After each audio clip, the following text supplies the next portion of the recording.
What's going on YouTube? My name is FG3000, back in the place to be, and welcome back to King's Raid. In today's video, we're gonna do a little test here to see exactly how the recent patch updates to raids have changed the way that dragon weapons drop in the raids. So let's go in here, let's just go into level 50 so we can get a tier 5 weapon.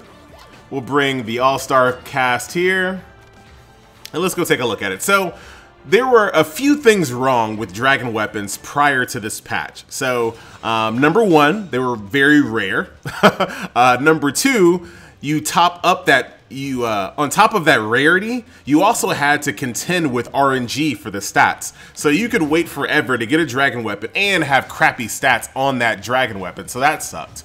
And then the last thing is that they are super expensive to upgrade.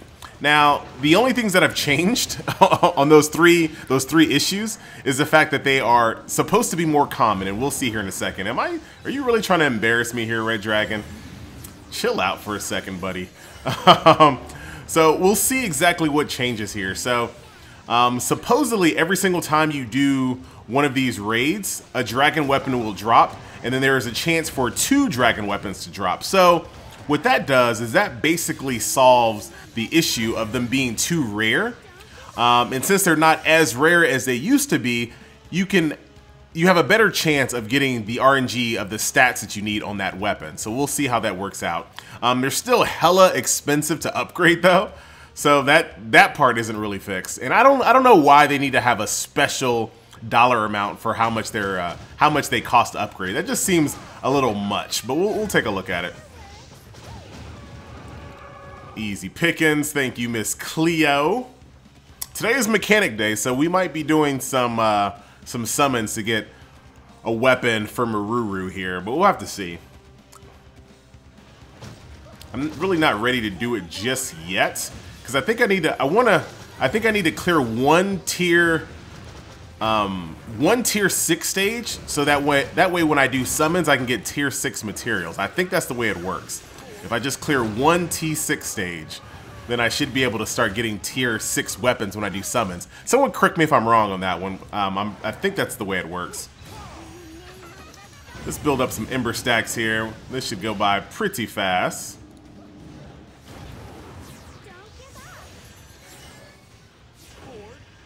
Got 5 Ember stacks. Let them have it, Miss Cleo. Maruru, bring it down. We're about to get flamed. I think Maru is going to die here unless I can get that shield off. All right, we're good. We're good. Best part about Frey here is that shield when it comes to raiding. All right. And down you go. So let's see what kind of loot we get here.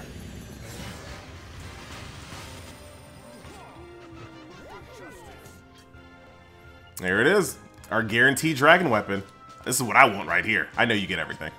I haven't gotten a chest that had 1 million. I think it goes up to 1 million gold. That would be so good to get. I'd be so freaking happy. So let's go out here and let's kind of take a look at this. Larak number 1. He's alright. He's alright. First things first. Let's see what we got in the chest. RNG. That's the lowest amount. So there you have it. You do get a guaranteed dragon weapon on every run, it seems. So the Defined Dragon Breath Dagger, which, like I said, this one has the problem that I was saying before. The stat breakout here for an assassin are pretty bad. Physical block chance and magic defense as your number 1 stat on this weapon. That's not what you're really looking for an assassin weapon. So with that being said, the RNG on this weapon is pretty terrible. But now, at least you get one every single time with the ability to get 2. So maybe that will kind of help your RNG. But it still has the issue of being very expensive. 10,000 is the max attack on one of those bad boys. Kind of compare that to a regular T5 weapon. On my Maruru, I know it's a 5-star though, but 13,000. It just depends. It depends. And what I'd have to really do is I'd have to do the math. So I'd have to do the math to see, is making a weapon, a tier 5 purple weapon, 5 stars, more expensive than trying to get a dragon weapon up to or up to max enchants, because you can't 5-star it, up to max enchants. So I'd have to do that math, and if someone else has already done that math, I'd be very interested to see. Even though at the very end the purple weapon seems to be more powerful, we'd have to kind of see. Anyway, I think that'll do it for this video here. Like I said, just a quick video kind of talking about the dragon weapons here. So now they have a use. So somehow, some way, you might get a really good RNG breakout for a dragon weapon. Then the only question after you get a good RNG on a dragon weapon is it a better investment to upgrade that versus a purple weapon? So that's the only question there, and that's something that I'm going to ask you guys. Is it a better, let's do some summons real quick. Is it a better investment to upgrade a dragon weapon versus a tier 5 purple weapon, or a purple weapon just in general? So yeah, see, I know I gotta beat a tier 6 stage, because I'm not getting any tier 6 equipment, right? There's no tier 6 equipment dropping. So I gotta beat at least one tier 6 stage, and I think after that, I'll be able to get some good stuff there. And I don't want to do a bunch of unique summons without having tier 6 unlocked. That way, if I get screwed over, at least I maybe have a few purple tier 6 weapons to kind of start off with. But I'm almost there. The stages that are the most annoying here on tier 5 are the ones with the totems. Like, oh my god, the totem stages are so annoying, because you kind of have to like constantly do knockbacks, so you can get close to the totem to destroy it. Or if you have like some type of AoE ability that kind of hits everybody on the stage, you can do that as well. But very annoying stages with these totems here. As you can see, I struggled a little bit with some of these totem stages. But here, when there's no totems, it's easy.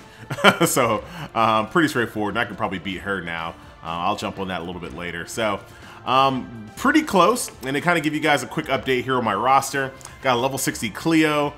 She is ready to transcend. She might. We don't know yet. We'll have to see if I want to transcend her or not. Everybody calm down. I swear, every day someone sends me a message like, FG, please, don't invest time into Cleo. Don't do it, man. Hey, you're not the boss of me.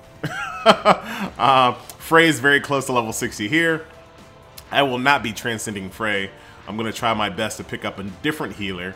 Claws, we might as well. I don't know. I mean, this is the thing. When it comes to doing these heavy investments like transcending characters and whatnot, you have to be kind of sure. And I'm not sure if maybe I want to pick up Philip instead. Because I do have him on my roster. But, you know, that's a long investment. Not only do I have to get him up to 5 stars, I also have to get him up to level 60.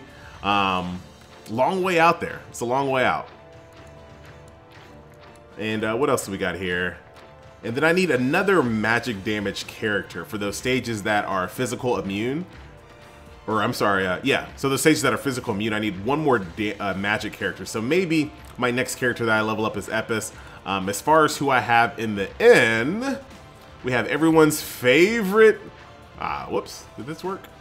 Is this gonna work? No. Everybody's favorite elf waifu. You know who she is. At least she's not emo elf. So we'll give her a pass. Not emo elf. So this is, we have, what's her name? Celine. We have Celine in our end right now. A lot of people think she is the top DPS in the game. We'll have to see.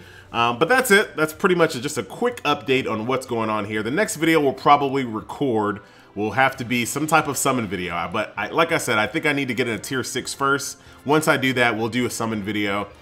Trying to get a unique.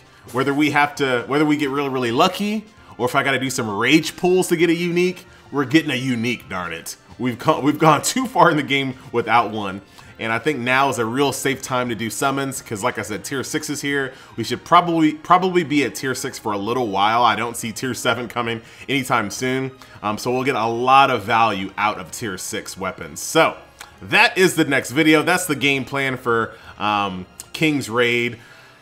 Yeah, that's it. So once again, guys, my name is FG3000. Thank you so much for watching. What am I gonna do tonight?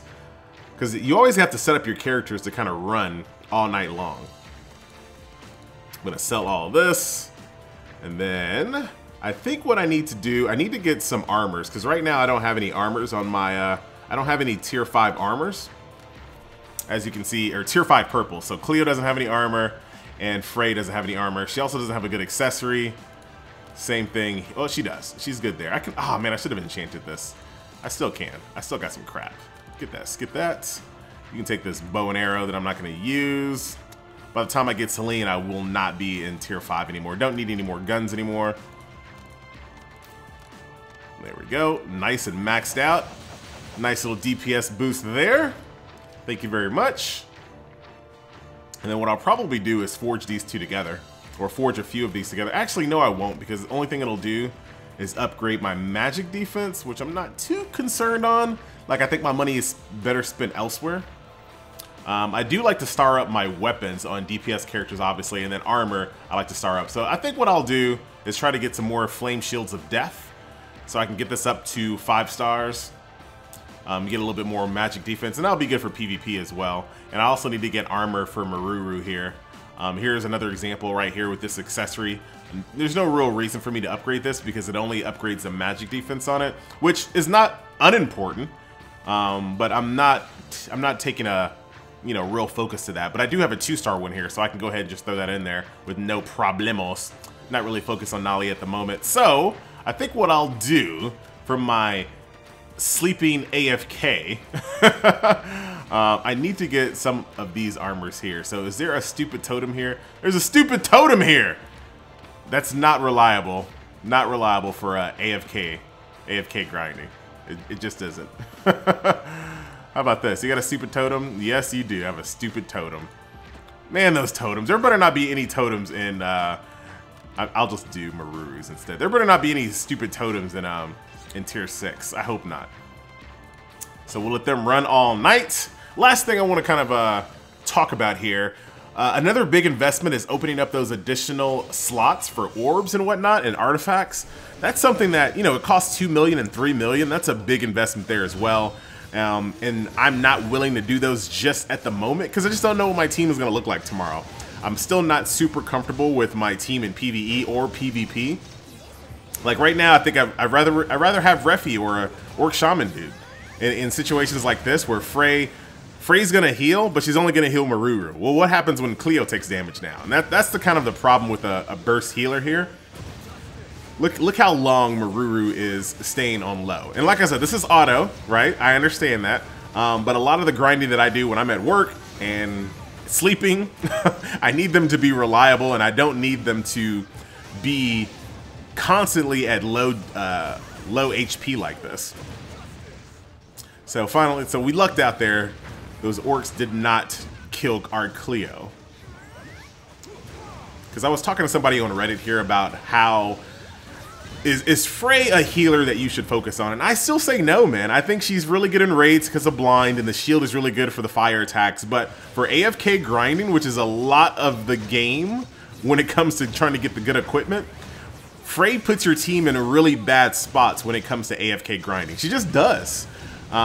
Because your squishies spend a lot of time on low HP, and they can easily be killed when they're that low. And that's a problem. And, there's nothing worse than setting up your team to AFK while you sleep, and then you wake up and you have all your stamina still. There's nothing worse. But this time she did okay here. But like I said, there was an opportunity for Cleo to die in that second round, which is unfortunate. Anyway, so that's it, guys. Once again, guys, my name is FG3000. I think I need to stay up to let Claws get level 60 first, and then go to sleep. Maybe. We'll have to see. All right, guys, my name is FG3000. I'll see you guys next video. Later.